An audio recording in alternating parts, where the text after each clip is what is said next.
ഓളങ്ങൾ നമ്മൾ കാണുന്ന പറയുന്നത്. അക്കരയ്ക്ക് യാത്ര ചെയ്യുന്നവർക്ക് അവരുടെ യാത്രയുടെ മധ്യത്തിൽ ഉണ്ടാകുന്ന പ്രശ്നമാണ് ഓളങ്ങളുടെ പെരുപ്പവും കാറ്റുമെല്ലാം.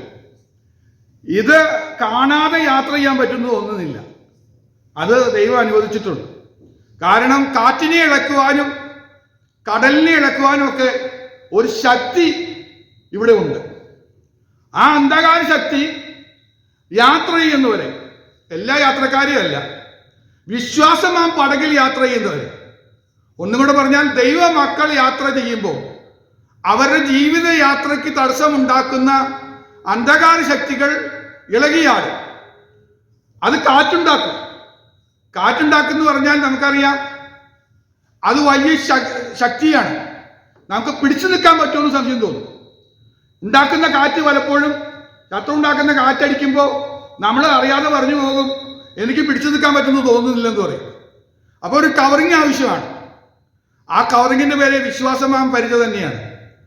വിശ്വാസം എത്രത്തോളം കൂട്ടി വരണം. പക്ഷെ ആ സമയത്ത് വിശ്വാസം കൊണ്ടുവരാൻ വളരെ പാടുള്ള സമയമാണ്. വിശ്വാസം ചോർന്നു പോകും. ശിഷ്യന്മാർക്ക് പോലും ചോർന്നു പോയിട്ട് അവരെ അവിശ്വാസികൾ എന്ന് പറയേണ്ടി വന്ന, നിങ്ങളെന്നിങ്ങനെ ഭീരുക്കളാകുന്ന ഇങ്ങനെ, അവിശ്വാസികളാകുന്ന ഇങ്ങനെ എന്നൊക്കെ ചോദിക്കേണ്ട ഒരു സിറ്റുവേഷൻ വരും. ഈ കാറ്റടിക്കുന്നതാണ് ഇതിൻ്റെ പ്രശ്നം. കാറ്റിൽ പിടിച്ചു നിൽക്കാൻ കഴിയണം. ഓളങ്ങൾ നമ്മെ എടുത്തു പൊക്കിക്കൊണ്ടിരിക്കുക. അതായത് നിലയ്ക്ക് നിൽക്കാൻ സമ്മതിക്കുന്നില്ല. നിലത്ത് ഉറച്ചു നിൽക്കാൻ, അല്ലെങ്കിൽ ഒരു നല്ല രീതിയിൽ പോകാനായിട്ട് കഴിയാത്ത വണ്ണം അത് പോരാടിക്കൊണ്ടിരിക്കും. അവിടെയും നമുക്ക് ജയം ആവശ്യമാണ്. ഈ വിധത്തിലൊക്കെ ഉണ്ടാകുന്ന സമയത്ത് പാട്ടുകാരനും പറയുന്നതും നമ്മൾ തിരുവചനം പഠിക്കുന്ന ഒരു കാര്യമുണ്ട്, കർത്താവ് നമ്മോട് കൂടെയുണ്ട്. കർത്താവ് കൂടെയുള്ളിടത്തോളം കാലം എത്ര ശക്തമായി കാറ്റടിച്ചാലും എത്ര ശക്തമായ ഓളം ഉണ്ടായാലും മുക്കിക്കളയാൻ കഴിയില്ല. പെരുവെള്ളങ്ങൾക്ക് നിന്നെ മുക്കാൻ കഴിയില്ല. അത് തന്നെ നമ്മൾ ഉറച്ചിരിക്കണം. ഈ പെരുവെള്ളം വന്നിട്ടൊന്നും ഈ നിന്നയും ഈ പരിഹാസവും ഈ അപമാനവും ഈ പ്രതിസന്ധികളും എല്ലാം വന്നാലും എന്നെ മുക്കാൻ കഴിയില്ല. ഞാൻ ഇനിയും ജീവിച്ചിരിക്കും. ഞാൻ ജീവിച്ചിരുന്ന് യഹോവയുടെ നാമത്തെ ഉയർത്തും. എപ്പോഴും നമ്മൾ പറയണം, ഞാൻ ജീവനോടെ ഇരുന്ന് യഹോവയുടെ നാമത്തെ ഉയർത്താൻ പറ്റും. എന്താ ദൈവത്തിന്റെ നാമത്തെ ഉയർത്താന്ന് പറഞ്ഞാൽ, ഇതിനൊക്കെ ഞാൻ അതിജീവിച്ചു, ദൈവം എനിക്ക് ശക്തി തന്നു, ഞാൻ നിലനിൽക്കുന്നു എന്ന് പറയുന്നതാണ് ദൈവനാമത്തിന്റെ ശക്തി. നമ്മെ നിലനിർത്തുന്ന ശക്തി. അത് എടുത്ത് പ്രസ്താവിച്ച് ദൈവനാമത്തെ ഉയർത്താൻ കഴിഞ്ഞാൽ നമ്മൾ വിജയിച്ചെന്ന്, നമ്മൾ പരാജയപ്പെടില്ല. കാരണം കർത്താവ് കൂടെയുണ്ട്. പക്ഷെ ഒരു കാര്യം ചെയ്യാനായിട്ട് പറഞ്ഞിട്ടുണ്ട്. അവർ കർത്താവിനെ ഉണർത്തി, കർത്താവിനോട് പ്രാർത്ഥിച്ചു. ഇത് നമ്മുടെ ജീവിതത്തിൽ ഒരു ആവശ്യമാണ്. പ്രതിസന്ധിയൊക്കെ ഉള്ള സമയത്ത് നമ്മൾ പ്രാർത്ഥന കുറഞ്ഞു പോകരുത്, അല്ലേ? ആ പ്രാർത്ഥന പ്രതിസന്ധിക്കനുസരിച്ച് പ്രാർത്ഥനയിൽ ഒരു സാധനം കയറി വരും. അതിൻ്റെ പേരാണ് കണ്ണുനീര്, നിലവിളി. അത് പ്രാർത്ഥനയ്ക്ക് വളമാണെന്ന് ഞാൻ പറയുന്നു. കണ്ണുനീരോ നിലവിളിയോ വന്നാൽ അത് പ്രാർത്ഥനയ്ക്ക് ജീവനാണ്. ഒന്നുകൂടെ പ്രാർത്ഥിച്ചാൽ പ്രാർത്ഥന ജ്വലിക്കപ്പെടുന്നത് കണ്ണുനീരാണ്. എന്താണ് അതിന് കാരണം? കണ്ണുനീര് കണ്ടാൽ കർത്താവ് മറികടന്ന് പോകില്ല. കണ്ണുനീര് അവൻ തുരുത്തിയിലാക്കി വെക്കും. ആ തിരുവചനം നമ്മൾ നോക്കണം. കണ്ണുനീര് തുരുത്തിയിലാക്കി വെക്കുന്ന ഒരു പദ്ധതി ഉണ്ടായിരുന്നു. അന്ന് കാലത്തുണ്ടായിരുന്നതാണ്. നമുക്ക് ഒരുപക്ഷെ അറിവുണ്ടായിരിക്കാം. ആരെങ്കിലും ദുഃഖിച്ചിരിക്കുമ്പോൾ മരണം സംഭവിച്ചു കഴിഞ്ഞാൽ അവരുടെ വീട്ടിലേക്ക് ആളുകൾ പോകും. ആളുകൾ പോയിട്ട് കുപ്പിയും കൊണ്ടാണ് പോകുന്നതെന്ന് പറഞ്ഞു, ഒരു പാത്രമായിട്ടാണ് പോകുന്നതെന്ന് പറയുന്നു. കരയുമ്പോൾ കണ്ണുനീര് ഒപ്പിയെടുത്തിട്ട് ഒരു പഞ്ഞി വെച്ചത് ഒപ്പിയെടുത്ത് അവർ കുപ്പിയിലാക്കി വെക്കും. അതവർ ശേഖരിച്ചൊരു വീട്ടിൽ വെക്കും. എനിക്ക് അവരോടുള്ള സ്നേഹം എത്രയുണ്ടെന്ന് പറയത്തക്ക വേണം എടുത്ത് കാണിക്കാൻ വേണ്ടി ഉപയോഗിക്കുന്നതെന്ന് പറയുന്നത്. ഞാൻ ഇത്രയും കണ്ണുനീര്, നിന്റെ ഓരോ ദുഃഖത്തിലും ഞാൻ വന്നിട്ടുണ്ട്, നിന്റെ ഓരോ ദുഃഖത്തിലും ഞാൻ പങ്കാളിയാ, നോക്ക് നിന്റെ കണ്ണുനീരെ ഈ ഇരിക്കുന്നതെന്ന് പറഞ്ഞ് അവർ കാണിക്കുന്ന പറയുന്നത്. അങ്ങനെ ഒരു ശീലം ഉണ്ടായിരുന്നു എന്ന് പറയുന്നു. പക്ഷെ കർത്താവിൻ്റെ തിരുവചനം നമ്മളെ ഓർമ്മപ്പെടുത്തുക, നമ്മുടെ കണ്ണുനീര് അവൻ തുരുത്തിയിലാക്കി വയ്ക്കുന്ന സ്ഥലമുണ്ട്. സ്വർഗത്തിലെ ഒരു തുരുത്തി തന്നെ ഉണ്ടെന്ന് പറയുന്നു. ഒരു കുഞ്ഞു കുപ്പിയല്ല, ഒരു തുരുത്തി തന്നെ. വെള്ളം കൊണ്ടുപോകാൻ പറ്റുന്ന, ഒരു മരുഭൂ യാത്രയ്ക്ക് വെള്ളം കൊണ്ടുപോകുന്ന ഒരു തുരുത്തി തന്നെ അവിടെ സൂക്ഷിച്ചു വെച്ചിട്ടുണ്ടെന്ന് പറഞ്ഞു. അത് എന്തിനാ സൂചിപ്പിക്കുന്നതെന്ന് ചോദിച്ചു കഴിഞ്ഞാൽ നമ്മോടുള്ള സ്നേഹമായി പറയുന്നത്.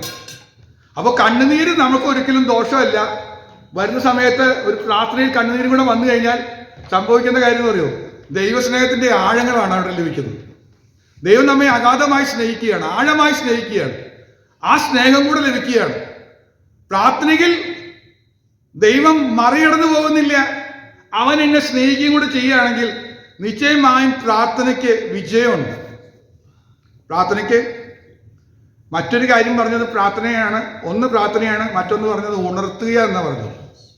അവനെ ഉണർത്തി എന്നാ പറഞ്ഞത്. എപ്പോഴാണ് ഉണരുന്നത്?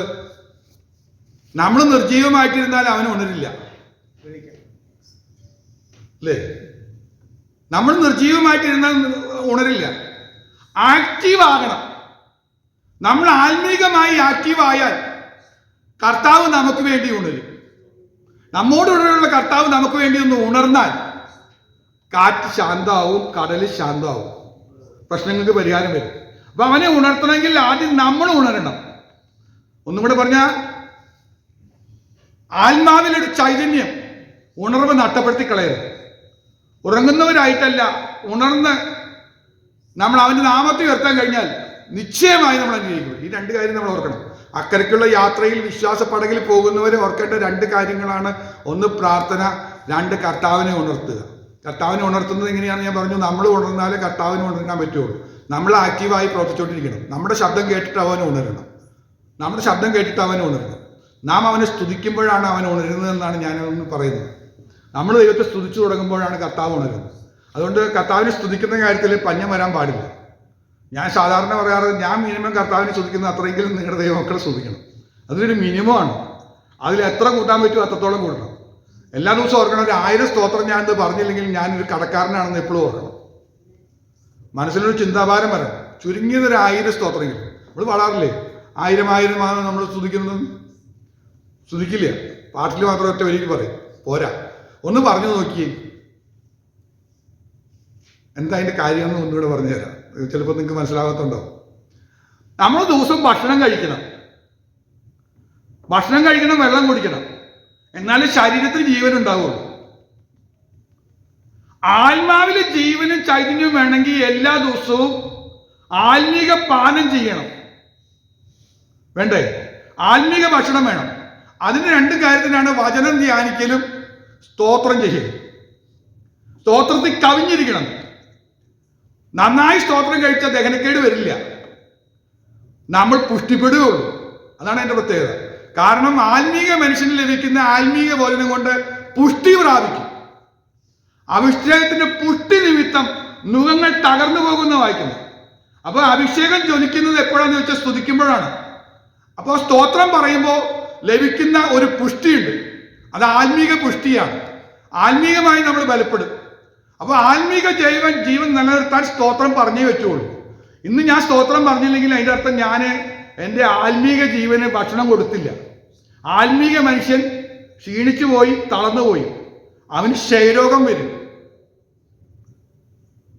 അവൻ ആഗ്രഹിച്ചത് അവൻ അവർക്ക് കൊടുത്തു, എങ്കിലും അവരുടെ പ്രാണന് ക്ഷയമയച്ചു. സങ്കീർത്തനത്തിൽ വായിക്കുന്നതാണ്. അത് വലിയ ശ്രദ്ധിക്കേണ്ട കാര്യമാണ്.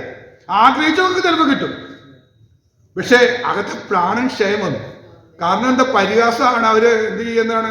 അവര് പെറുറുക്കുകയാണ്, ദൈവത്തെ നിന്ദിക്കുകയാണ്. സ്തോത്രം പറയും, നന്ദി പറയുമെന്നല്ല ചെയ്തത്. കിട്ടിയ നഗദാനങ്ങളെ ഓർത്ത് നന്ദി പറയാനായിട്ട് അവർക്ക് കഴിഞ്ഞില്ല. അത് വലിയ പരാജയമായിരുന്നു. അവിടെയാണ് ദൈവമക്കളെ ഓർക്കേണ്ടത്. ഞാൻ എൻ്റെ ദൈവത്തെ സ്തുതിക്കണം, ദൈവത്തെ ആരാധിക്കണം.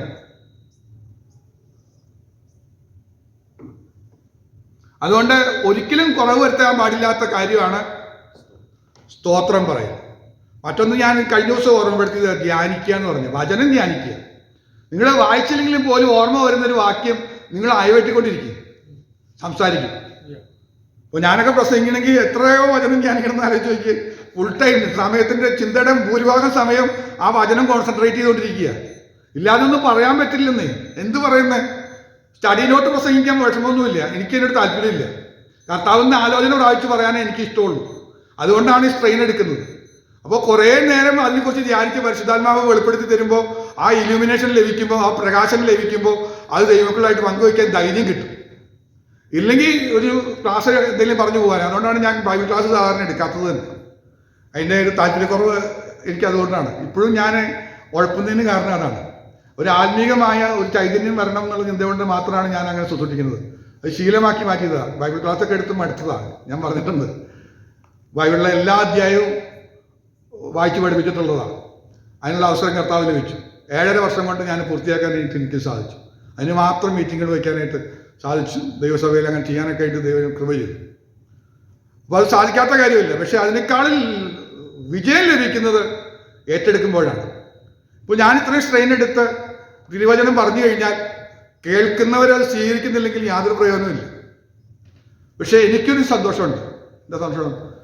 ഞാൻ വേലയിൽ ഉദാസീനത കാണിച്ചില്ല, ഞാൻ ഉഴപ്പിയില്ല എന്ന് പറയുമ്പോൾ എനിക്കൊരു ഭാഗ്യമുണ്ട്.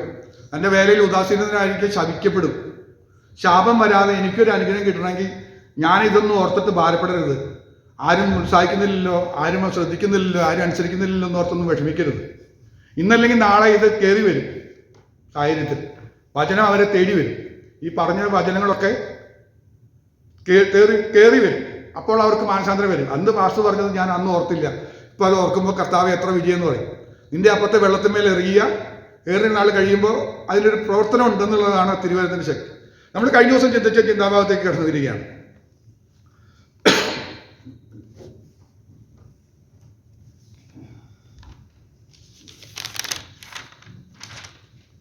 അഞ്ചുവിധ ദാസന്മാരെ കുറിച്ച് നമ്മൾ പറഞ്ഞുകൊണ്ടിരിക്കുകയാണ്. താലന്തുകളുടെ ഉപമ തുടങ്ങിയിട്ട് ഏതാണ്ട് 3 ആഴ്ച കഴിഞ്ഞതുകൊണ്ട് 4ാമത്തെ ആഴ്ചയിലേക്ക് പ്രവേശിക്കാൻ തോന്നുന്നു. അപ്പോൾ അതിൽ പറഞ്ഞു വന്ന് ദാസന്മാരെ കുറിച്ച്, നല്ലവനും വിശ്വസനമായ ദാസനെ കുറിച്ച് പറഞ്ഞു തുടങ്ങിയപ്പോൾ അത് മനസ്സിലാക്കാൻ വേണ്ടിയിട്ട് 2 രാജാക്കന്മാരുടെ പുസ്തകത്തിലെ 5-ാം അധ്യായത്തിലെ 5 വിധ ദാസന്മാരെ കുറിച്ച് സംസാരിക്കാനായിട്ട് തുടങ്ങി. അങ്ങനെ നമ്മൾ 2 പേരുടെ കാര്യം പറഞ്ഞു. ഒന്ന് രാജാവിൻ്റെ ദാസൻ നയമാനെ കുറിച്ച് പറഞ്ഞു, പരാക്രമശാലിയായ കാര്യത്തെക്കുറിച്ച് പറഞ്ഞു. കഴിഞ്ഞ ദിവസം നമ്മൾ ആ നയമാൻ്റെ വീട്ടിലെ ബാലികയെക്കുറിച്ച് പറഞ്ഞു. ആ ബാലികയുടെ 5 കാര്യങ്ങൾ നമ്മൾ പറഞ്ഞു തീർത്തു, പറഞ്ഞ് മനസ്സിലാക്കാനായിട്ട് സാധിച്ചു. ഇന്ന് നമ്മൾ തുടങ്ങി 3ാമത്തത് ദൈവത്തിൻ്റെ ദാസൻ ഏലീശയെക്കുറിച്ചാണ് ഇനി പറയാനുള്ളത്. അവിടെ നമ്മൾ പറഞ്ഞു തുടങ്ങിയതാണ്. ദൈവത്തിൻ്റെ ദാസൻ ഏലീശ ഒരല്പം വിശദീകരിച്ച് പറഞ്ഞിട്ട് അടുത്ത 2 ദാസന്മാരെയും കൂടെ പറയാനായിട്ട് താല്പര്യം. ദൈവത്തിൻ്റെ ദാസൻ ഏലീശയെക്കുറിച്ച് പറയുന്നത് ദൈവത്തെ സേവിച്ച മനുഷ്യനായിരുന്നു. ഞാൻ സേവിച്ചു വരുന്ന യഹോവയാണ് എന്നൊക്കെ പറയുന്ന ഒരു ധൈര്യമായിരുന്നു. ദൈവത്തെ സേവിക്കുക അത് വലിയൊരു ചിന്തയാണ്. യോശുവ പറയുന്നുണ്ട്, ഞാനും എൻ്റെ കുടുംബവും ഞങ്ങൾ യഹോവയെ സേവിക്കും. നിങ്ങൾക്ക് വേണമെങ്കിൽ മലയുടെ അപ്പുറത്തുള്ള ദൈവത്തെയൊക്കെ വേണമെങ്കിൽ സേവിക്കുക, എന്തെങ്കിലും ചെയ്തു. പക്ഷെ ഞങ്ങളൊരു ഡിസിഷൻ എടുത്തിട്ടുണ്ട്, ഞങ്ങൾ യഹോവയെ സേവിക്കുള്ളൂ എന്നൊരു ഡിസിഷൻ എടുത്തിട്ടുണ്ട്. ഞാനും എൻ്റെ കുടുംബവും യഹോവയെ സേവിക്കും എന്ന് പറഞ്ഞൊരു ഡിസിഷൻ എടുത്തിട്ടുണ്ട്. കർത്താവിനെ സേവിക്കുക എന്ന് പറഞ്ഞാൽ ഒരു ലേശം ഗൗരവമുള്ള കാര്യമാണ്. പറയാനും വാക്യം എഴുതി വയ്ക്കാനും എളുപ്പമാണ്. പക്ഷെ അത്രത്തോളം എളുപ്പമുള്ള കാര്യമല്ല കർത്താവിനെ സേവിക്കുക എന്ന് പറഞ്ഞത്. കർത്താവിൻ്റെ ദാസനായിട്ടിരിക്കുന്നതിനേക്കാളൊക്കെ ഭയങ്കര വ്യത്യാസമാണ് കർത്താവിനെ സേവിക്കുക എന്ന് പറഞ്ഞത്. കർത്താവിനെ സേവിക്കുകയാണെങ്കിൽ വലിയ ഗുണമുണ്ട് കേട്ടോ, അതാദ്യം പറയും. കർത്താവിനെ സേവിക്കുന്ന ഒരാൾ, അയാൾ പ്രാർത്ഥിച്ചാൽ അതേപടി നിറവേറും. ഉദാഹരണം എലീശ തന്നെ. എലീശ പറയാ, ഈ മകൻ ജീവിക്കട്ടെ എന്ന് പറഞ്ഞാൽ ജീവിക്കും. എലീശ അത്ഭുതം ചെയ്യാൻ പറഞ്ഞു കഴിഞ്ഞാൽ കലത്തിൽ കുറച്ച് മാവ് കൊണ്ടിട്ടാൻ പറഞ്ഞാൽ അത് പത്യമായി തീരും. വെള്ളത്തിൽ ഉപ്പിടാൻ പറഞ്ഞാൽ അത് പത്യമായി തീരും. പറയും പ്രവർത്തിക്കുകയും ചെയ്യുന്നതെല്ലാം ഫലിക്കും. ആ വാക്കുകൾക്കെല്ലാം കൂടെ നിൽക്കും. എലീശയും ഏലിയാവും നമുക്ക് സമസ്വഭാവമുള്ളവരാ. ഏലിയാവും ഇതുപോലെ തന്നെയായിരുന്നു. മഴ പെയ്യാതിരിക്കേണ്ടതിന് മേഘങ്ങളോട് കൽപ്പിച്ചാൽ മേഘങ്ങൾ അവിടെ നിൽക്കും, മഴ പെയ്യില്ല. വീണ്ടും പറഞ്ഞാൽ മഴ പെയ്യും. ദൈവത്തെ സേവിച്ച ഏലിയാവ് ചെയ്യുന്നതാണ്. ഒന്ന് ഓർത്ത് നോക്കിയേ. അപ്പോൾ ദൈവത്തെ സേവിക്കുകയാണെങ്കിൽ യഥാർത്ഥ വിശ്വാസത്തിന്റെ ശക്തി അവരിലൂടെ വെളിപ്പെടും. കർത്താവിനെ സേവിക്കുന്നവരിലൂടെയാണ് ദൈവിക ശക്തി വെളിപ്പെടുകയുള്ളൂ. സേവിക്കുന്നതിൽ കുഴപ്പം വന്നാൽ നടക്കില്ല. ഒന്ന്, കർത്താവിനെ സേവിക്കുന്നവർക്ക് അവർ പറയുന്ന കാര്യങ്ങൾ നടക്കും, ദൈവത്തിന്റെ ശക്തി വെളിപ്പെടും.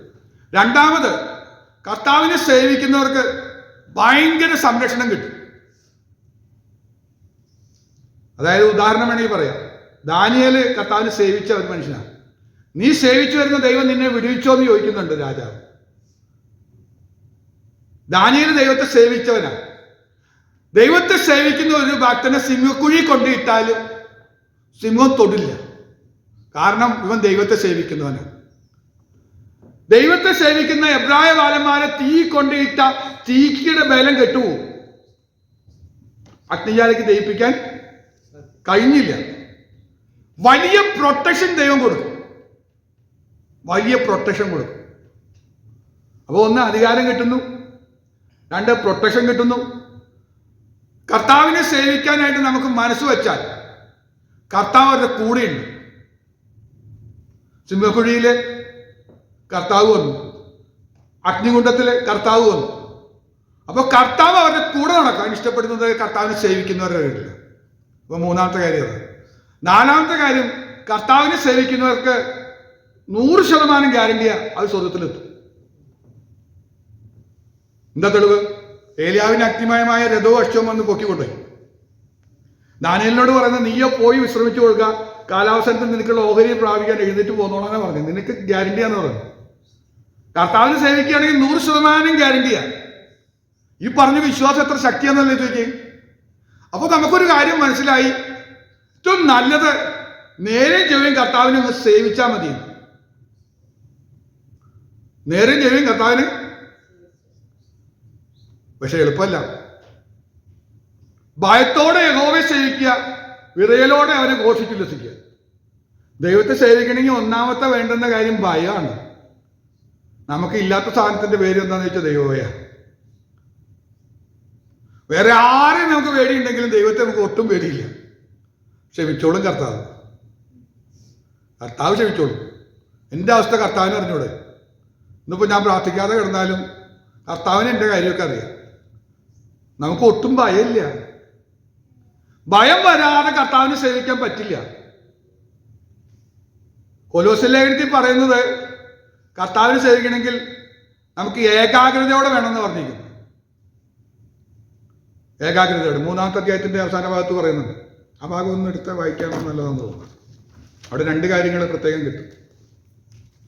കൊലോസ്യ ലേഖനം 3-ാമത്തെ അധ്യായത്തിൽ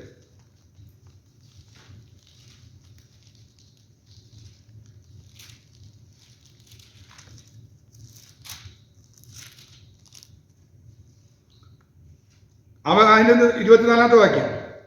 അവകാശമെന്ന പ്രതിഫലം കർത്താവ് തരും എന്നറിഞ്ഞ് കർത്താവായ ക്രിസ്തുവിനെ സേവിക്കുക. അപ്പോ ഗ്യാരണ്ടിയുള്ള ഒരു കാര്യം കൂടെ പറയാം, കർത്താവിനെ സേവിക്കുന്നവർക്ക് പ്രതിഫലം കൂടെ കൊടുക്കും. ആ പ്രതിഫലത്തിന്റെ പേര് പറഞ്ഞിങ്ങനെ അവകാശം എന്ന പ്രതിഫലം എന്നാ. അവകാശം കിട്ടുന്നു സ്വർഗത്തില് ഏക്കർ കണക്കിന് സ്ഥലം എഴുതി കിട്ടുന്നു.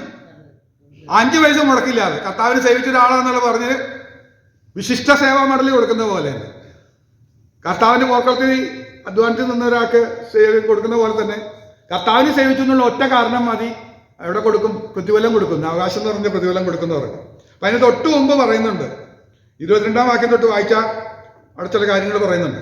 ദാസന്മാരെ ജഡപ്രകാരമുള്ള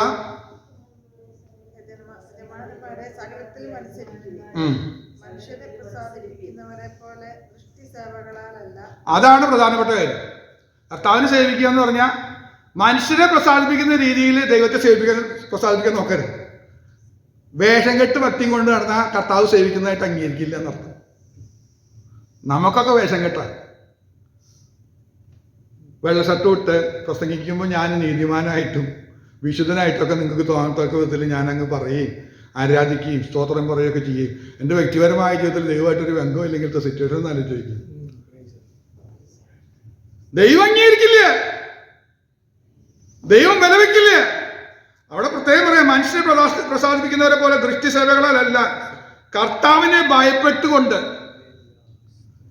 ഞാൻ നേരത്തെ പറഞ്ഞു, സങ്കീർത്തനത്തിൽ പറഞ്ഞ വാചകം അത് തന്നെ. ഭയത്തോടെ യഹോവയെ സേവിപ്പിൻ, വിറയലോടെ ഘോഷിച്ച് ഉല്ലസിപ്പിൻ. കർത്താവിനെ സേവിക്കുന്നത് എങ്ങനെയാ? ഭയത്തോടെ. ഇവിടെ പറയാ കർത്താവിനെ ഭയപ്പെട്ടുകൊണ്ട് ഹൃദയത്തിന്റെ ഏകാഗ്രതയോടെ അത്ര അനുസരിക്കേണ്ടത്. ഹൃദയത്തിന്റെ ഏകാഗ്രത. കർത്താവിനെ ഭയപ്പെടുക, ഏകാഗ്രത വേണം. ഏകാഗ്രത വരണത്തെ കാര്യമാണ് ആദ്യം പറഞ്ഞത് ഞാൻ. പ്രാർത്ഥിക്കലും സ്തോത്രം ചെയ്യലും, ഇല്ലാതെ ഏകാഗ്രത കിട്ടുമൊന്നുമില്ല. ഞാൻ സ്കൂളിൽ പഠിക്കുന്ന സമയത്ത് കർത്താവിൻ്റെ ശക്തി എന്നിൽ വ്യാപരിക്കുന്ന ഒരു സമയമായിരുന്നു. അപ്പോൾ ഭയങ്കര അഭിഷേകം എന്നിൽ നിറഞ്ഞിരിക്കുന്ന സമയത്ത് ഞാൻ കർത്താവിനെ പ്രസാദിപ്പിക്കുക എന്ത് ചെയ്യണമെന്ന് ആലോചിച്ച് കർത്താവിനോട് ഇങ്ങനെ പ്രാർത്ഥിച്ചുകൊണ്ടിരിക്കുമ്പോൾ കർത്താവിനോട് എപ്പോഴും പറഞ്ഞു തന്നൊരു കാര്യമുണ്ട്. എത്രത്തോളം സ്തോത്രം പറയാൻ പറ്റും ദൈവത്തെ സ്തുതിക്കാമോ അത്രത്തോളം എന്നെ അനുഗ്രഹിച്ചോളാന്ന് കർത്താവ് എന്നെ ബോധ്യം വരുത്തി. ഇപ്പോൾ സ്കൂളിലൊക്കെ ചെന്ന് കഴിഞ്ഞാലും സമയം കിട്ടിയാലും ഒക്കെ ഞാൻ നടന്ന് സ്തോത്രം പറയും. ഉറക്ക സ്തോത്രം പറയാൻ മുട്ടും. ക്ലാസ്സിൽ ഇരുന്നിട്ട് സ്തോത്രം മനസ്സിൽ പറയുന്നുണ്ട്. ഒരു ഭയങ്കര മുട്ടിൽ വരുമ്പോൾ ബെല്ലടിച്ച് കഴിഞ്ഞാൽ ഇന്റർവെല്ലിന് ബെല്ലടിച്ച് കഴിഞ്ഞാൽ ഞാൻ പുറത്തേക്ക് ഓടും. ഫുൾ സ്പീഡിൽ ഓടുന്ന വേറെ ഒന്നുമല്ല, ഗ്രൗണ്ടിൽ എവിടെയെങ്കിലും ചെന്നിട്ട് ഉറക്ക സ്തോത്രം പറയണം. വല്ലാത്തൊരു ഇഷ്ടമാണ്. അങ്ങനെ സ്തോത്രം പറയരുത്, ഒത്തിരി സ്തോത്രം പറയും. അപ്പോൾ അന്ന് എന്നെ പഠിപ്പിച്ച ഒരു ഭാഗമാണ് കർത്താവിനെ സേവിക്കുക എന്നുള്ളൊരു ഭാഗം പഠിപ്പിച്ചതാണ് അന്ന് അത്ര ചെറുപ്പത്തിൽ. അപ്പോൾ ഈ അതിൻ്റെ ശക്തിയൊക്കെ ഞാൻ മനസ്സിലാക്കിയിട്ടുള്ള ഒരാളാണ്. ഒരു ഉദാഹരണം വേണമെങ്കിൽ പറയാൻ സംഭവിച്ചൊരു കാര്യം പറയാം.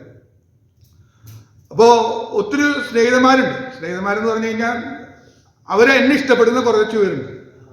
എൻ്റെ കൂടെ നടക്കാനും ഞാൻ പറയുന്നത് കേൾക്കാൻ വേണ്ടി കുറച്ച് ആൾക്കാർ. ഇതിന് കാരണം ഞാനൊരു നല്ല കുട്ടിയാണെന്നുള്ളൊരു ബോധ്യം ഉള്ളതുകൊണ്ടാണ് അവർക്കാണ് ചിന്ത വരാൻ കാരണം. ആ സമയത്ത് 5ാം റാങ്കായിരുന്നു എനിക്ക് 1ാം റാങ്കിലേക്ക് വരാൻ പറ്റി.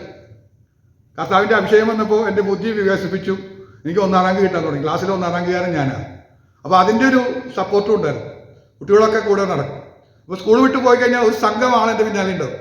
ഞാൻ എന്തെങ്കിലും അവരോട് പറയണം. അവർ പറയുന്ന കാര്യത്തിൽ ഞാൻ എൻ്റെ വായിന്ന് കേട്ടിട്ട് അവർക്ക് മനസ്സിലാക്കാൻ വേണ്ടി താല്പര്യമൊക്കെ ആയിട്ട് ഒരു സംഘം ആളുകളുണ്ടാവും. ഒരു ദിവസം ഞാൻ ഇങ്ങനെ പോകുന്നു, ഞാൻ എന്നും പോരും, ഇവർ പിന്നാലെ പോരും.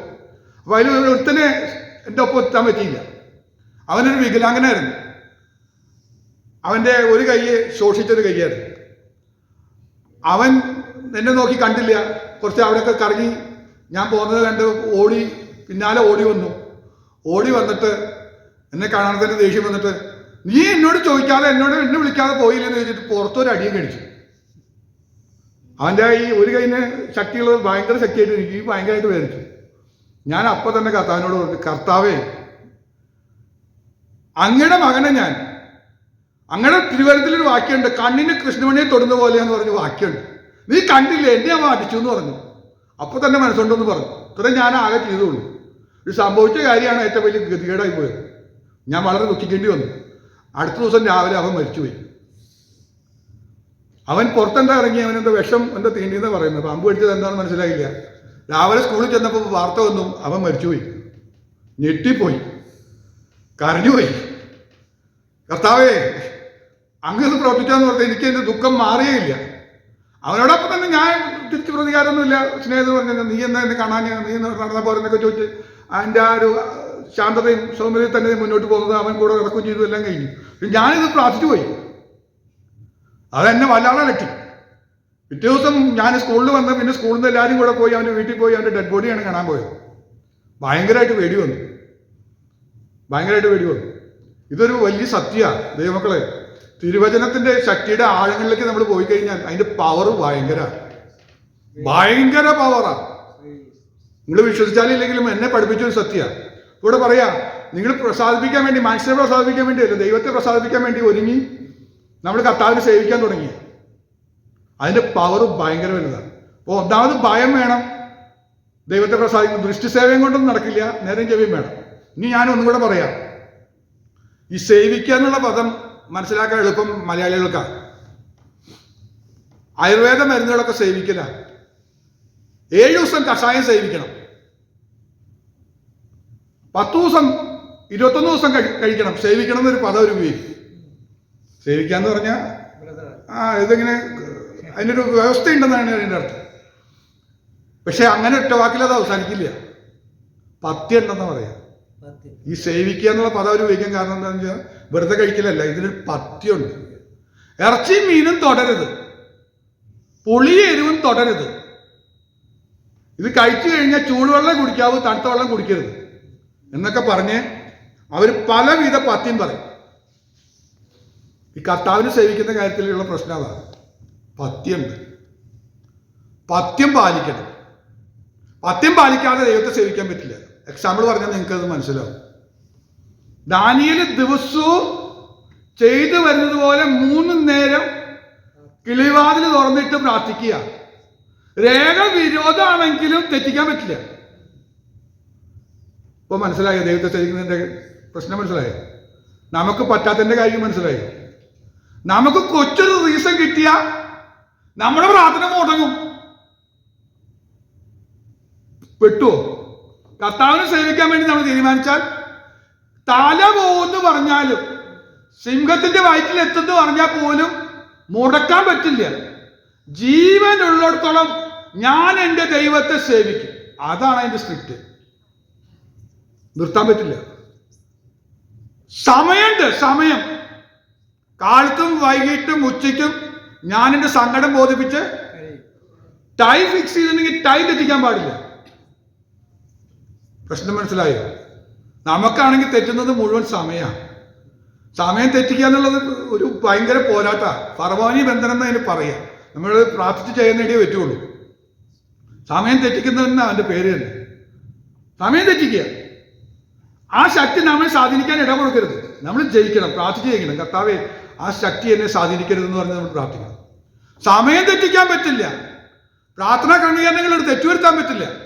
പഥ്യം പാലിക്കുന്നത് പോലെ പാലിക്കുന്നതാണ് കർത്താവിനെ സേവിക്കുന്നത്. ഇനി ഒന്നും കൂടെ ഓർത്തു കഴിഞ്ഞാൽ ഒന്നാം സ്ഥാനം ദൈവാലോചനയ്ക്കായിരിക്കണം. ഏലിയാവായാലും എലീശ ആയാലും അവരുടെ ഒന്നാം സ്ഥാനം എന്തായിരുന്നു എന്ന് വെച്ചാൽ കർത്താവിനെ സേവിക്കുകയും പിൻപറ്റുകയായിരുന്നു. ശരിയല്ലേ? എലീശയൊക്കെ ചെയ്തത് കാളയെ കൊന്ന് യാഗം കഴിച്ചു, കലപ്പ എടുത്ത് കത്തിച്ചു. ഇനിയൊന്നും തിരിഞ്ഞു പോകാൻ പാടില്ല എന്ന് ഓർത്തിട്ടാണ്.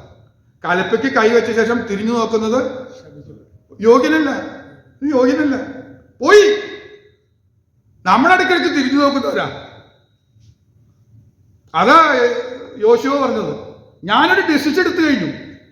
ഇനി പിരിഞ്ഞു പോയി അവിടുത്തെ മലയിലുള്ള ദൈവത്തെയോ പണ്ട് അവർ സേവിച്ച ദൈവത്തിന്റെ പിന്നാലൊന്നും ഞാൻ ഇനി പോവില്ല, തിരിഞ്ഞു നോക്കില്ല. ഡിസിഷൻ എടുത്തു. യഹോവയെ മാത്രമേ സേവിക്കുള്ളൂ എന്നൊരു ഡിസിഷൻ എടുത്തു. ഇതാണ് സ്ട്രോങ് ഡിസിഷൻ.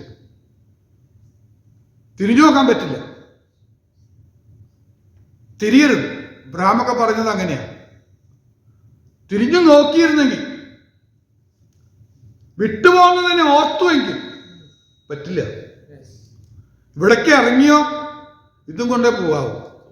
പക്ഷെ ഇപ്പൊ എന്താ പ്രശ്നം എന്ന് വെച്ച് കഴിഞ്ഞാൽ അത് കേൾക്കുമ്പോഴും ഇത് കാണുമ്പോഴും പലതും നമ്മെ സ്വാധീനിക്കുമ്പോൾ നമ്മളൊന്ന് തിരിഞ്ഞു പോകും, പലതും ഓർക്കും. പോയി കർത്താവിനെ സേവിക്കുന്നതിൽ പൊട്ടി. ദൈവമക്കളെ, ഇവിടെയാണ് വിശ്വസ്തദാസനായ ഏലിയാവും എലീശയും ഒക്കെ നിൽക്കുന്നത്. ഈ കർത്താവിനെ സേവിക്കുമ്പോൾ ഒരു പ്രത്യേകത, നല്ല സാക്ഷിയായിരിക്കും. അതൊക്കെ എനിക്ക് മനസ്സിലായിട്ടുള്ളതാണ്. ഞാൻ നേരത്തെ പറഞ്ഞ പോലെ കൂട്ടുകാർ പിന്നാലെ വരുന്നു പറഞ്ഞ പോലെയാണ്. നല്ല സാക്ഷിയാ. ഈ വഴിക്ക് കൂടെ കൂടെ പോകുന്ന മനുഷ്യൻ ഒരു ദൈവപുരുഷൻ എന്ന് ഞാൻ അറിയുന്നു. അവർക്കങ്ങ് തോന്നും ഒരു ദൈവപുരുഷനാ, എന്ത് വേണമെങ്കിലും അവരോട് ചോദിച്ചാൽ മതി എന്ന് പറയുന്ന ഒരു ഫീലിംഗ് കിട്ടും. ഇപ്പം ഞാൻ ദുഃഖിക്കുക. എൻ്റെ ആ യൗവനത്തിലേക്ക് കയറി വന്നതോടുകൂടി ചിന്തകളിലൊക്കെ മായം വന്നു, ഏകാഗ്രത പോയി. അവളോട് കർത്താവിനെ സേവിക്കുന്ന കാര്യത്തിൽ വ്യത്യാസം വന്നു. ഞാൻ സിറ്റുവേഷൻ മാറ്റി ചിന്തിച്ചു, കർത്താവ് ഞാൻ ഈ ദാസനായിക്കോളാം. അടുത്ത പൊസിഷനാണ് ദാസൻ. എങ്ങനെ ദാസനാകുന്നു? കർത്താവ് എന്തെങ്കിലും പറഞ്ഞാൽ ചെയ്തോളാം. അതിനുള്ള കപ്പാസിറ്റി ഉള്ളൂ. പറ്റണില്ല, സേവിക്കാൻ പറ്റണില്ല, കയ്യിൽ നിന്ന് പോയി. മടങ്ങി വരാൻ ആഗ്രഹിക്കുന്നുണ്ട്, എന്നാ പാടാ. പക്ഷേ ഒന്ന് ആലോചിച്ച് നോക്കിയേ, മടങ്ങി വന്നാൽ 100% ഗ്യാരണ്ടി. പ്രതിഫലം, അവകാശം എന്ന പ്രതിഫലം ഉറപ്പ്. ഇതൊക്കെ ലഭിക്കാനായിട്ട് കിടക്കുക. അതിന് വേണ്ടിയിട്ട് നമ്മൾ ഒരുക്കണം. അപ്പോൾ നല്ല സാക്ഷി ഉണ്ടാവും. ആരെങ്കിലും കർത്താവിനെ സേവിക്കുന്നുണ്ടെങ്കിൽ ഒരാളും കുറ്റം പറയാനില്ല, അവനെ കൃത്യമായിട്ട് അറിയും. ഇവൻ കർത്താവിനെ സേവിക്കുന്നവനാണോ അത് വേറെ രീതിയിലാണോ കർത്താവിനെ പിൻപറ്റുന്നത്? ശിഷ്യനായിട്ട് കർത്താവിനെ പിൻപറ്റാം, ദാസനായിട്ട് പിൻപറ്റാൻ പറ്റും, ഒരു സേവകനായിട്ട് കർത്താവിനെ പിൻപറ്റാൻ പറ്റും. ഇതൊക്കെ ഞാൻ പറഞ്ഞിട്ടുണ്ട്. സേവകനായിട്ട് പിൻപറ്റാൻ പറ്റും. നല്ല ഉപവാസം, 40 ദിവസം ഉപവാസം. ദുരാത്മാവ് എവിടെ ഉണ്ടെന്ന് പറഞ്ഞു കഴിഞ്ഞാൽ അവിടെ പോവുക, ശാസിച്ചു വലസിച്ചു ബന്ധിച്ച് അവന് പറഞ്ഞു വിടുക. സേവകനാന്നേ, കർത്താവിൻ്റെ സേവകനായിട്ട് പോരാടി നിൽക്കുക, ഉപവാസം പ്രാർത്ഥനയായിട്ട്. അങ്ങനത്തെ അഭിഷക്തന്മാരുണ്ടായിരുന്നു, ഇപ്പൊ കാണാനില്ല. എനിക്കൊക്കെ നല്ല പരിചയമുള്ള യോനാചായൻ എന്ന് പറഞ്ഞാൽ നിങ്ങളൊക്കെ കേട്ട് കാണും. ഭാര്യാപരം യോനാചായൻ എന്നൊക്കെ കേട്ട് കാണും. അവരൊക്കെ ഉപവാസം പ്രാർത്ഥനയാണ്. അവരൊക്കെ വരുന്നുണ്ടെന്ന് പറഞ്ഞാൽ പേടി വരും, വിറ വരും. പ്രവാചകന്മാരാ. ആ പ്രവാചകന്മാർ വന്നാൽ വിറയ്ക്കും. എന്താ പേടി എന്ന് പറഞ്ഞു കഴിഞ്ഞാൽ നമ്മൾ സൂക്ഷിച്ചു വെച്ച രഹസ്യം വരെ അവർ പുറത്താക്കും. പേടിച്ച് വരച്ചിരിക്കും. മമ്മിക്കൊക്കെ ഭയങ്കര സന്തോഷമാണ്. മമ്മി പറയും പ്രവാചകന്മാർ വരുന്നുണ്ടെന്ന് പറഞ്ഞാൽ മമ്മിക്കൊരു വലിയ ആവേശമാണ്. കർത്താവ് എനിക്ക് വെളിപ്പെടുത്തി തരും, കാര്യങ്ങൾ വെളിപ്പെടുത്തി തരും എന്നൊക്കെ പറയുന്ന ഒരു സന്തോഷമൊക്കെ ആയിരുന്നു. എന്നാൽ ചിലർക്ക് അങ്ങനെയല്ല, എന്നെ പോലെയുള്ളവർക്കൊക്കെ വലിയ ബുദ്ധിമുട്ടായിരുന്നു. അപ്പോൾ എന്നിട്ട് പെങ്ങളെ നോക്കിയിട്ട് പറഞ്ഞു, പിണങ്ങിയാൽ നീ ഒരു ചകിരി പോലെ. എപ്പോഴും പിണക്കാ. തുടങ്ങുന്ന അങ്ങനെയാണ്, പ്രവചനം പറഞ്ഞു തുടങ്ങുക. ആ പിണക്കാണ് പ്രശ്നം എന്നുള്ള കാര്യം എടുത്തങ്ങോട്ട് പറഞ്ഞിട്ട് അങ്ങ് പറയുക. അപ്പോൾ ഓരോന്നിനും അവർ പ്രാർത്ഥിച്ചുകൊണ്ടിരിക്കുന്ന സമയത്ത് എല്ലാവരും പ്രാർത്ഥിക്കണം. രണ്ടുപേരും പ്രാർത്ഥിക്കാൻ പറ്റുള്ളൂ. രണ്ടാമത്തെ പേര് പ്രാർത്ഥിക്കുമ്പോഴേക്കും അവർ പ്രവചനം പറഞ്ഞോളൂ. അത് ഒരാളൊന്നല്ല, ഒരു 3-4 പേര് സംഘമായിട്ട് വരിക. പണിക്കർ സാറ് വരിക, അവർ യോനച്ചായന്, അവർ കൂടെ ഉണ്ടായിരുന്ന കണ്ണ് കാണാത്ത കുഞ്ഞു കൂടൽ കുഞ്ഞു, അങ്ങനെ അവർ ടീമായിട്ടാണ് വരിക. അതൊക്കെ ഒരു ആത്മീകമായ ശക്തി പ്രാപിച്ച ചില ഘട്ടങ്ങളുണ്ടായിരുന്നു. അവരൊക്കെ ഈ വചനപ്രകാരം ജീവിച്ച് ജീവിതം തെളിയിച്ച് കാണിച്ചവരാണ്. വരവരെ യോനച്ചാനെ കുറിച്ചൊക്കെ പറയുകയാണെങ്കിൽ അത്ഭുതത്തോടെ ധാരാളം സാക്ഷ്യങ്ങളുണ്ട്. സമയമില്ല. അദ്ദേഹം വണ്ടി പുറപ്പെട്ട 30 കിലോമീറ്റർ അപ്പുറത്തുള്ള ഭൂതം വിളിച്ചു പറയും, യോനാച്ചായം വരുന്നുണ്ട്, എനിക്കിനി നിൽക്കാൻ പറ്റില്ല എന്ന് പറഞ്ഞ് വിളിച്ചു പറഞ്ഞോളൂ. അദ്ദേഹത്തിനെ കൊണ്ടുപോയി പ്രാർത്ഥിക്കാൻ വേണ്ടി വിളിച്ചുകൊണ്ടിരുമ്പോൾ ഇവിടുന്ന് പുറപ്പെടുമ്പോൾ അവിടെ ഭൂതം പറയുന്നു പറഞ്ഞു, ഇവിടെ എത്തി, ഇനി എനിക്ക് നിൽക്കാൻ പറ്റില്ല, എനിക്ക് വിറവെന്ന് തുടങ്ങി എന്നൊക്കെ പറയുന്നു പറയുന്നത്. അത്ര പേടിച്ചിട്ടുന്ന ഒരു സംഭവം എന്ന് പറയും. അങ്ങനെയുള്ളവരെ ഞാൻ പറയുന്നത് ചേവകരെന്ന് പറയും. ഇന്ന് ചേവകരുണ്ടോ എന്ന് ചോദിച്ചാൽ അറിയില്ല കേട്ടോ.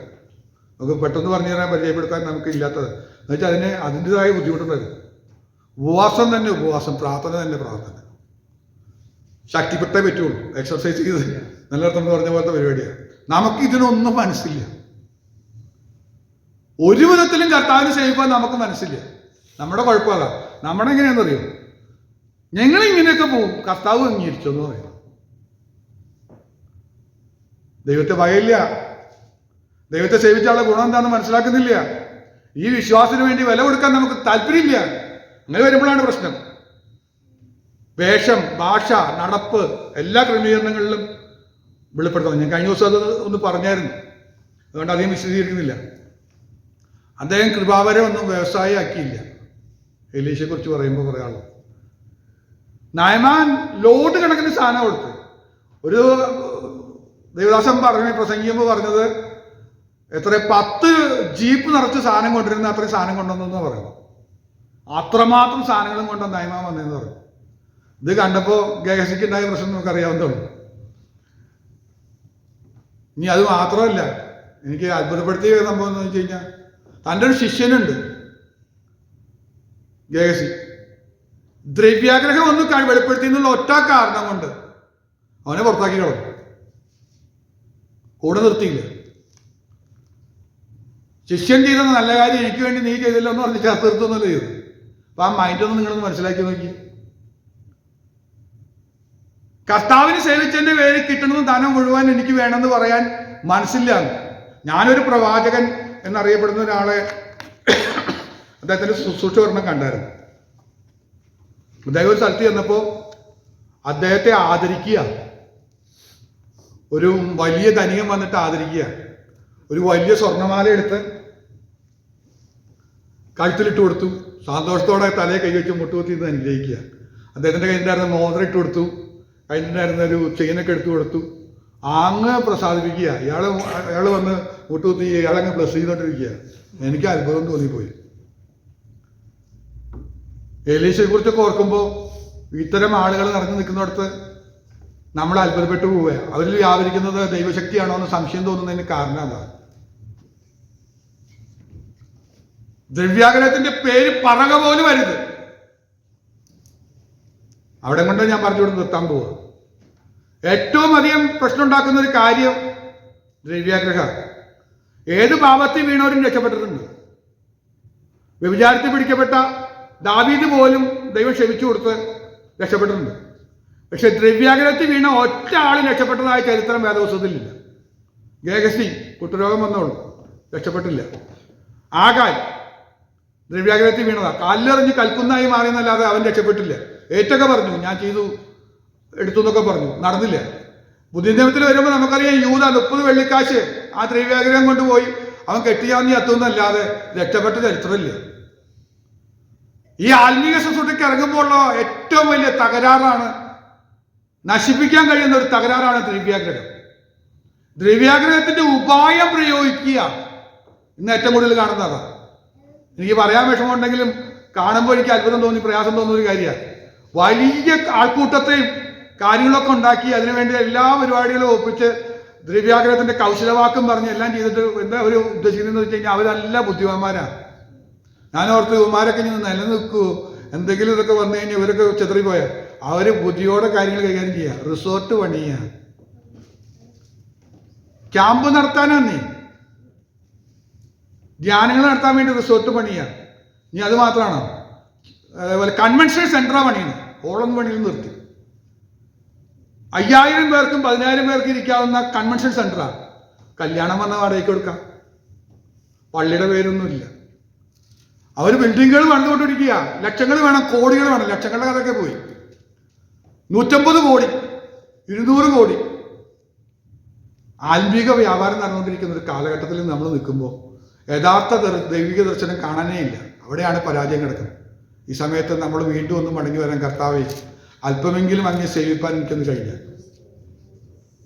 കർത്താവേ ഈ കൃപയൊക്കെ ലഭിക്കും എന്നുള്ള സത്യം മനസ്സിലാക്കിക്കൊണ്ട് ഞാനൊരു വ്രതം എടുക്കാൻ കഴിയട്ടെ, ഒരു വ്രതം എടുക്കട്ടെ. കൊലോസ്യലേഖനത്തിൽ പഠിപ്പിക്കുന്നതിനാണ് ക്രിസ്തുവിന്റെ വ്രതന്മാരും വിശുദ്ധരും പ്രിയരും എന്നുള്ളതാണ് 3 പദങ്ങൾ. വ്രതം എടുക്കാതെ പ്രിയരായിട്ട് എണ്ണില്ല. വ്രതം എടുക്കാതെ പ്രിയരായിട്ട് കർത്താവിന്റെ വ്രതസ്ഥരായിട്ട് മുന്നേറാൻ കഴിയാതെ നമുക്ക് വിജയിക്കാൻ കഴിയില്ല. ദൈവത്തിന്റെ മനസ്സിലും കിട്ടണമെങ്കിൽ ഒരു വ്രതം വേണം. നമുക്കെന്തെങ്കിലും വ്രതമുണ്ടോ? ആ ചോദ്യത്തോടെ ഞാനിവിടെ നിർത്തുകയാണ്. കർത്താവിനെ പിൻപറ്റുവാൻ വേണ്ടി ഞാൻ വല്ല വ്രതം എടുത്തിട്ടുണ്ടോ? ജാതികൾക്ക് പോലും വ്രതമുണ്ട്.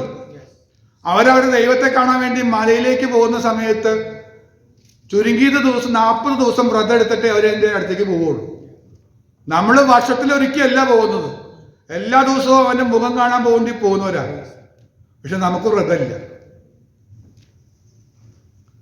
ഒരു സമുദായം ഇന്ന് തൊട്ട് വ്രതം തുടങ്ങിയിരിക്കുക അടുത്തൊരു മാസത്തേക്ക്. നമുക്ക് മാസത്തിലും ഇല്ല, ദിവസത്തിലും ഇല്ല, വ്രതമില്ല. നമുക്ക് വ്രതം വേണം. വ്രതം വേണ്ടുന്ന എടുക്കേണ്ട 2 പ്രധാനപ്പെട്ട സംഭവം മാത്രം ഞാൻ പറയാം. ഒന്ന്, നാവിന് കടിഞ്ഞാണ്. ഏറ്റവും വലിയ വ്രതമാണ്. ഒരു ഭക്തനെന്ന് നിരൂപിച്ച് നാവിന് കടിഞ്ഞാണിടാതെ ഭക്തനെന്ന് നിരൂപിച്ച അവന്റെ ഭക്തി പ്രയോജനമില്ല. ഏറ്റവും വലിയ വ്രതം വേണ്ടത് നാവിനാണ്. എന്തു പറയണം, എന്ത് പറയാതിരിക്കണം. കൃപയോട് കൂടിയത് ഉപ്പിനാൽ രുചി വരുത്തിയ ഭാഷ വരാൻ വേണ്ടിയിട്ടുള്ള ക്രമീകരണം. പറയാതെ വായിക്കിടയ്ക്ക് ക്ലിപ്പിടാൻ പറ്റുന്നതാണ് വ്രതം. ഒന്നാമത്തെ വ്രതം. രണ്ടാമത്തെ വ്രതം കണ്ണുമായിട്ടുള്ള ഉടമ്പടിയാണ്. കണ്ണ് ചൊവ്വുള്ളതെങ്കിലും ശരീരം മുഴുവൻ ചൊവ്വുള്ളതാകുന്നു. കണ്ണ പ്രശ്നം ഉണ്ടാകുന്നത്. അത് കണ്ടപ്പോൾ ഒരു കണ്ണ് കിട്ടും. അത് കണ്ടില്ലായിരുന്നെങ്കിൽ കുഴപ്പമില്ലായിരുന്നു. കണ്ടപ്പോൾ എനിക്കൊരു വൈരാഗ്യം വന്നു, കണ്ടപ്പോൾ ഒരു പിണക്കം വന്നു. കണ്ടില്ലായിരുന്നെങ്കിൽ ഒരു കുഴപ്പമുണ്ടായിരുന്നില്ല. ഇവിടെയൊക്കെ പ്രശ്നം. ഏറ്റവും ചുരുങ്ങിയ 2 വ്രതമാണ്. ഒന്ന് കണ്ണുമായിട്ടുള്ള വ്രതവും 2 നാവുമായിട്ടുള്ള വ്രതം. ഇത് 2 സാധിച്ചാൽ തന്നെ വൻ വിജയം കിട്ടി. ഞാൻ വാക്കുകളോട് നിർത്തുക. നമ്മുടെ സമയം മുന്നോട്ട് പോയല്ലോ. കർത്താവ് നമ്മെ ശക്തീകരിക്കട്ടെ. ഒരു ആത്മീകമായ ഒരു ചിന്ത നമ്മിലേക്ക് ധ്യാനമായി നിലനിൽക്കട്ടെ എന്ന് പറഞ്ഞുകൊണ്ട് എൻ്റെ വാക്കുകൾ ചുരുക്കുന്നു.